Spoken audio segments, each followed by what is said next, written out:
Bonjour à tous et bienvenue pour votre émission préférée, Pourquoi Padrer ? Aujourd'hui avec une question d'André qui a 81 ans, qui s'approche, c'est lui qui le dit, de son départ pour l'autre rive et qui se demande si vivre après notre mort pour l'éternité, c'est-à-dire sans fin, ça a du sens.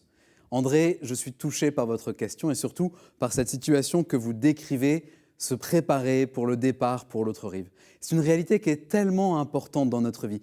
Et il y a tellement de personnes qui vivent leur vie sans penser à la mort, sans se préparer à cette grande échéance. Saint Benoît, dans sa règle, propose de penser tous les jours au jour de notre mort. C'est pour ça que dans les cloîtres bénédictins, il y a toujours un cyprès, comme dans les cimetières. On voit le cyprès et on pense à la mort.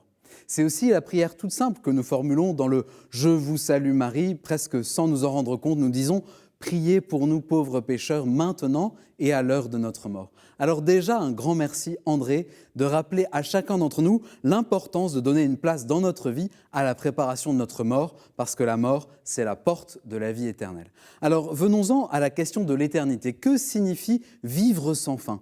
C'est sûr, de notre point de vue, qui sommes plongés dans le temps, le concept de l'éternité, c'est difficile à comprendre. Tout dans notre expérience commence et finit. J'ai commencé à vous parler et dans quelques instants, ça sera fini et vous passerez à autre chose. Je suis arrivé tout à l'heure chez KTO et tout à l'heure, je repartirai chez moi et ce soir, je m'endormirai et quand ma nuit prendra fin, le réveil sonnera. Alors, toutes les activités de notre vie sont marquées par ce caractère transitoire. Et donc, il nous est difficile de concevoir une réalité qui ne serait pas concernée par le temps. Pourtant, ce caractère de transition va de pair avec une autre caractéristique, la faible intensité de notre vécu. Je m'explique. Puisque les événements de notre vie ne durent qu'un temps, notre présence à ce que nous vivons est d'une intensité plus ou moins grande. Bien souvent, à la fin d'une journée, nous regardons en arrière et nous nous disons que ce qui a vraiment été important, ce qui a eu du poids finalement, c'est pas grand-chose et notre journée ressemble à du sable qui file entre nos doigts. En fait, notre vie présente, le poids de notre vie, c'est surtout l'addition de tous nos petits oui au réel, de nos petites fidélités de rien du tout, de tous ces petits actes d'amour.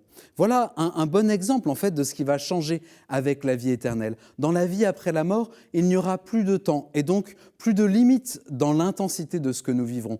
Ce qui fera la force de la vie avec Dieu, ça ne sera plus la somme de nos petits riens, ça sera la plénitude de sa présence qui nous sera entièrement donnée et la plénitude de notre capacité à entrer dans cette présence, dans cet amour.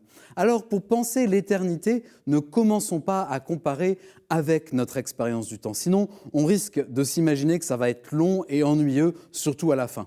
L'éternité, en fait, ça sera quelque chose d'extrêmement dynamique. Alors pensons-la à partir de Dieu, à partir de l'immensité de son mystère, parce que entrer dans la vie éternelle, c'est entrer dans la communion de l'amour du Père, du Fils et du Saint-Esprit, et ça va être magnifique et très beau. Merci André pour votre question. Merci pour toutes vos questions que vous pouvez nous envoyer à l'adresse pourquoipadrer@ktotv.com ou bien sur les réseaux sociaux avec le hashtag pourquoipadrer. Retrouvez cette vidéo et toutes nos vidéos sur le site ktotv.com.